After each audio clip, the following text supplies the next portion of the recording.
Let me tell you about the pick-me girl at my school. I didn't notice Ayla at first. That sounds like a lie when I say it out loud. Because everyone notices Ayla, she's not quiet in the traditional sense, but she's also not loud. She exists in this careful middle space where she's always present, always visible, and always just within reach of attention without directly demanding it. At least, that's how I understand it now. Back then, she was just another girl at school. My world was small. I went to class, I played sports after school, and I worked weekends at my uncle's auto shop. I had a tight group of friends I'd known since middle school. Nothing dramatic ever happened to me, and I liked it that way. I didn't spend time analyzing people's motives or reading between lines. If someone wanted something, I assumed they'd say it. Ayla never said anything. She transferred to our school at the beginning of junior year. New students usually arrive with a ripple. Teachers introducing them, whispers in the hallway, someone daring themselves to sit next to them. Ayla slid in differently. She already seemed to know where to sit. She already knew which teachers were strict and which ones didn't care. She blended in fast. The first time I really noticed her was in chemistry. She sat 2 rows over from me, always leaning forward, just enough that her hair fell over one shoulder. She laughed at the teachers' jokes, even the ones that weren't funny. She asked questions that didn't need to be asked, just to show she was paying attention. She always had the answers when someone else didn't. At the time, I just thought she was trying to be a good student. The second time I noticed her was when she started laughing at my jokes. I wasn't the class clown. I didn't try to be funny. But every once in a while I'd mutter something to the guy next to me. Something dumb or sarcastic, and Ayla would laugh quietly, like I'd delivered a perfect punchline. I remember feeling vaguely flattered. Then I forgot about it. That's how most things with Ayla went. A moment of awareness, then it slipped away. She started showing up in the same places I did. She joined the same study hall, she switched seats in the cafeteria until she was one table over from my friends, and she volunteered for the same school events. She always ended up in the same line, the same hallway, and the same group project. If you asked me then, I would have said it was coincidence. Looking back, it was choreography. Ayla never interrupted my life. She just folded herself into it. She learned my schedule before I ever learned hers. She learned my habits. She learned when I came in early and when I stayed late. She learned which days I skipped lunch and which days I didn't. She learned my friends' names faster than I did. She was helpful in ways that felt accidental. She reminded me about assignments I hadn't realized were due. She handed me papers I'd dropped. Without making a thing of it, she corrected mistakes quietly, in a way that made me feel grateful instead of embarrassed. She made herself useful. The third time I noticed her was when other people started reacting to her. My friend group shifted in subtle ways. People would glance at Ayla and then glance at me. Someone would smirk. Someone else would raise an eyebrow. Someone once asked me, casually, if Ayla and I were a thing. I laughed it off. I said we barely talked. That was technically true. We didn't talk much. She talked at me sometimes, but never about herself.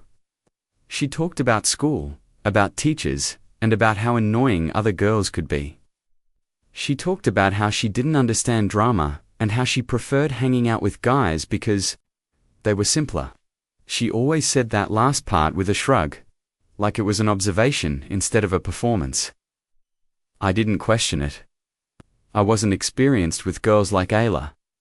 I'd dated before, but those relationships were straightforward. Ayla didn't feel like something that needed defining. She felt like background noise. Then the background started getting louder.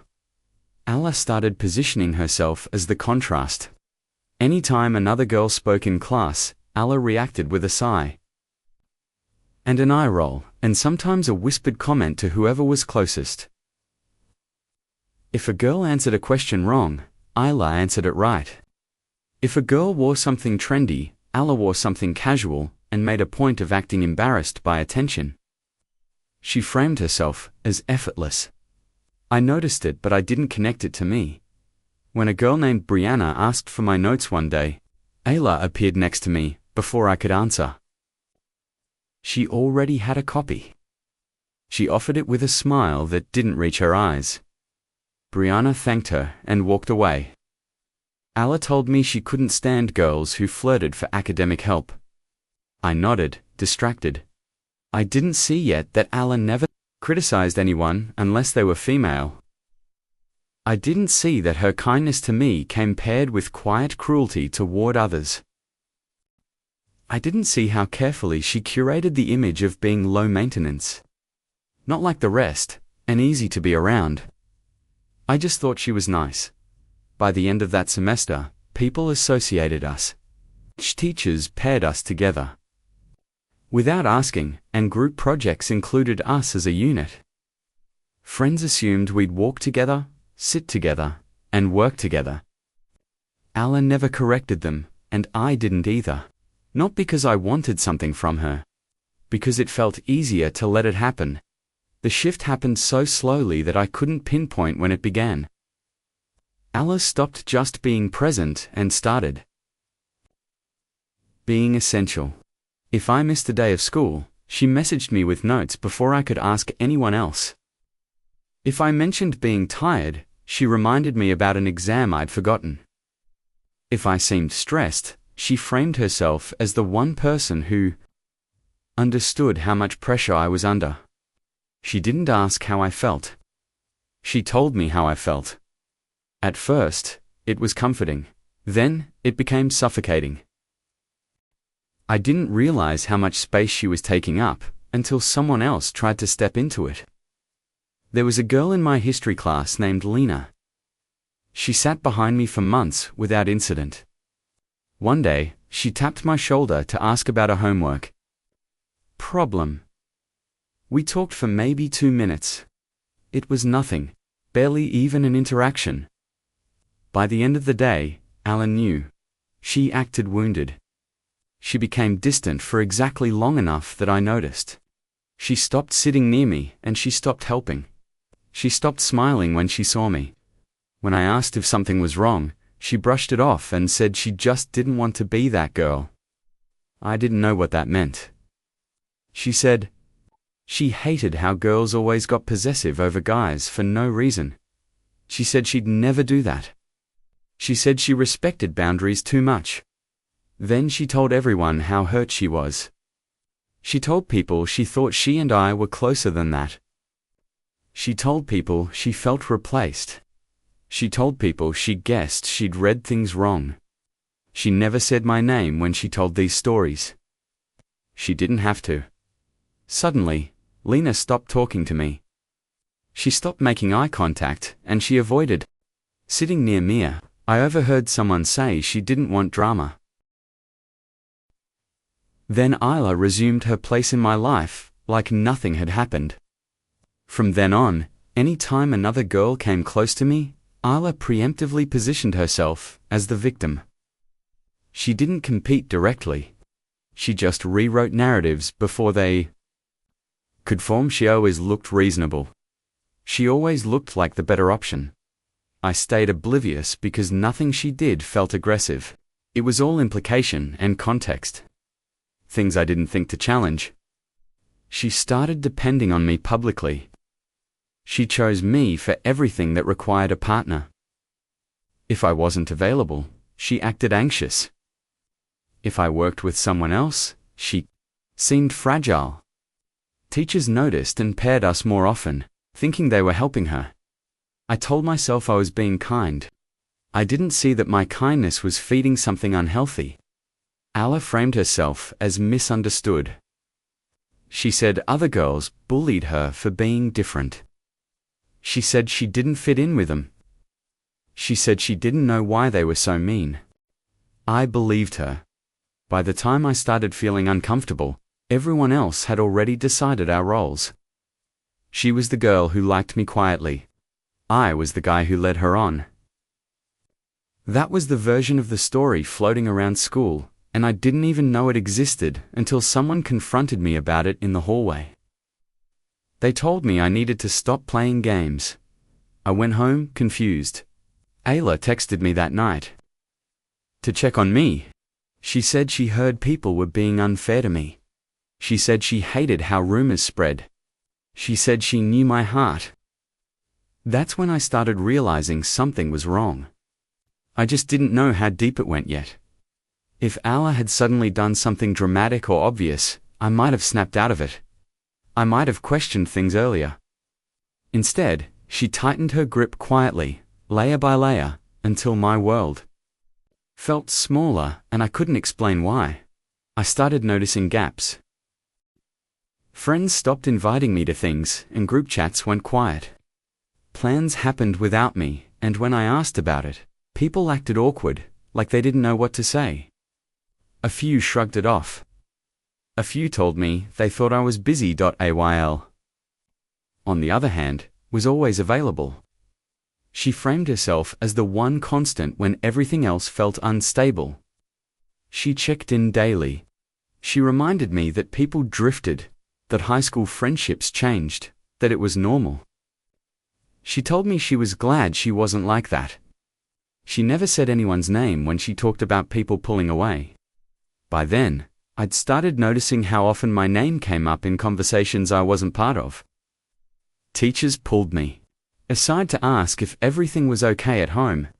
Coaches asked if I was distracted. One teacher gently suggested I'd be more mindful of mixed signals. I had no idea what they meant. I hadn't asked anyone out. I hadn't flirted openly. I hadn't done anything differently. But the story being told about me had shifted. I could feel it, even if I couldn't see it clearly. Ayla positioned herself as the only one who understood me. She framed my confusion as evidence of how unfair people were being to both of us. She said it hurt her to see me judged for being. Kanji said she'd never expect anything from me, unlike other girls. They were needy. They were dramatic. They were manipulative. They misunderstood friendliness. They played games. I absorbed it without realizing I was doing so. The isolation didn't feel like isolation at first. It felt like narrowing. Like my world was becoming more focused and more manageable. That's what made it dangerous. Anytime someone tried to re-enter my orbit, Ayla subtly redirected me away from them. She didn't forbid. She discouraged, she raised concerns. And she worried aloud. If I mentioned someone reaching out, she reminded me of how stressed they'd made me before. If I talked about reconnecting with friends, she pointed out how little effort they'd made if I showed interest in a girl. She warned me gently about rumors and how easily people got hurt. She always framed it as protection. I started trusting her judgment over my own. I didn't realize how far it had gone until I overheard something I wasn't meant to. I was walking past the library when I heard my name. I wasn't eavesdropping on purpose, it just happened. A small group of girls, voices low but urgent. They were talking about me like I wasn't a real person. They said I played innocent. They said I let Ayla believe there was something there. They said I thrived on attention while pretending not to notice it.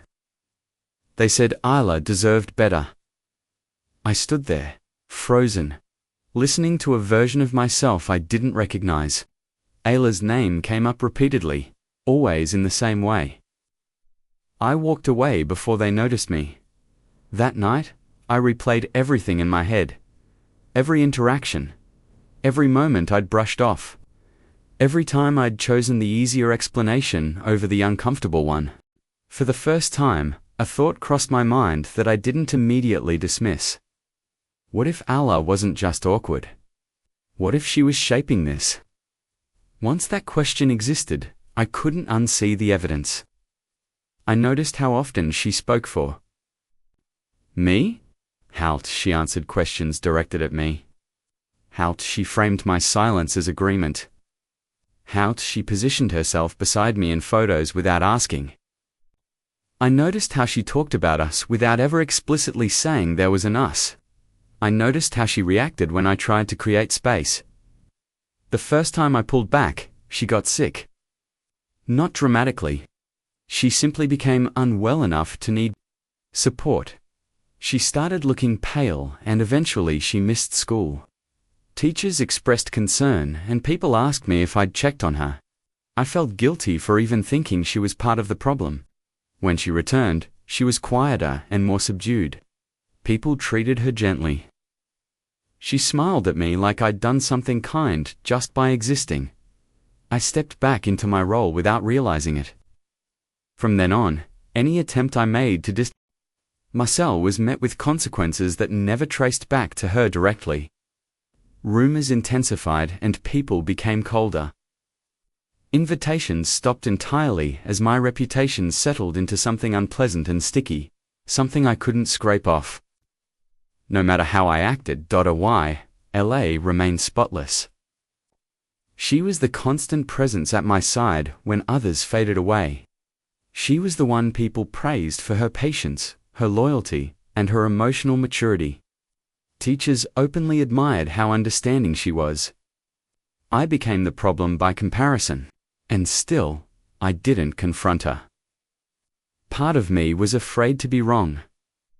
Part of me was afraid of what would happen if I would have in. The breaking point didn't come from something ALA did. Came from what she let happen. A rumor surfaced that crossed the line. It questioned my character in a way that affected my future.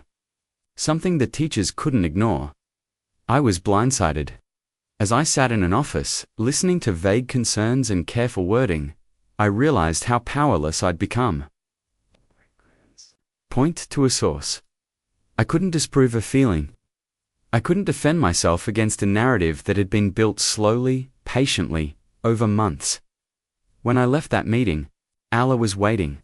She looked worried and told me she'd stand by me, no matter what. That's when it finally clicked. She wasn't just reacting to my life. She was directing it. And I had been letting her. Confrontation would have fed her, emotion would have validated her narrative. Have confirmed that she still had influence over me. For months, my thoughts had revolved around anticipating Ela's reactions. I'd internalized her presence so deeply that even when she wasn't there, I was still accounting for her. That stopped. I didn't announce it.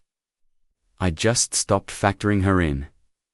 When I noticed myself wondering how she'd interpret something, I corrected course. When I felt the urge to preemptively explain myself, Ayla had trained me to associate distance with harm. Every instinct told me that pulling back would cause damage to her, to my reputation, or maybe to the fragile balance I'd been living inside. Ignoring that instinct felt reckless.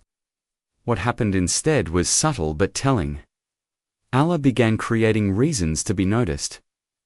At first, it looked like vulnerability. She appeared overwhelmed. She leaned harder into visible stress and she let people see her struggle in curated ways. Teachers received emails about her emotional state, and friends heard about how difficult things had been for her lately. None of it was untrue. But none of it was accidental either. She was trying to recreate the conditions where people rallied around her. What she didn't realize was that without my participation, those efforts landed differently.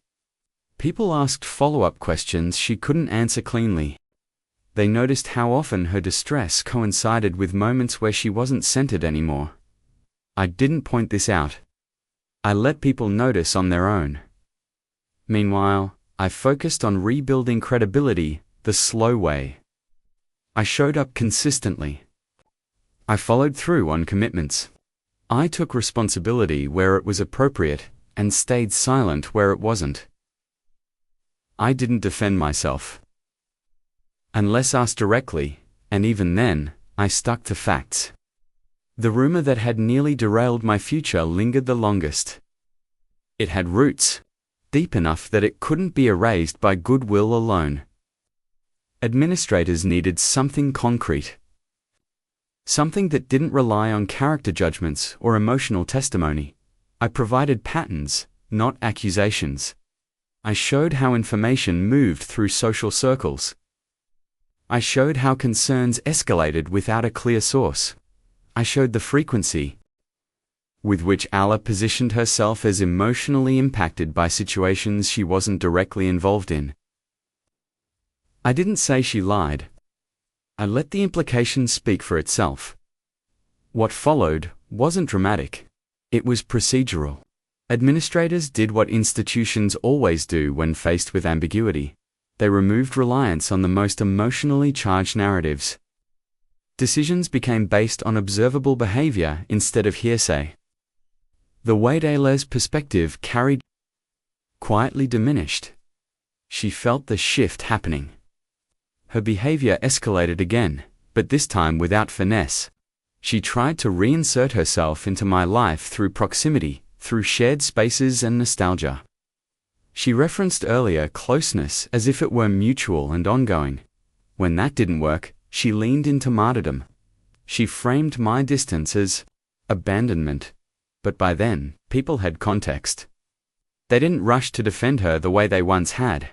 They listened politely and sympathized cautiously. And then they moved on. The most telling moment came when someone else filled the space she'd occupied. Another student stepped into the role of being emotionally expressive, needing support, and seeking validation. This person was openly vulnerable. Without subtext. Their needs were clear, and their struggles were specific. People responded warmly, and Ayla faded into the background. She didn't disappear overnight. But she became just another presence instead of the emotional center of gravity. She'd once been. Watching that happen was surreal. For months, I'd felt like I was trapped inside her narrative. Now I could see it from the outside, fragile and dependent on constant reinforcement. Without attention, it collapsed under its own weight. I didn't feel victorious. I felt relieved by the time senior year began winding down. The story about me had softened. Not everyone liked me. Not everyone trusted me. But the exaggerated, damaging version of me had lost traction. That was enough.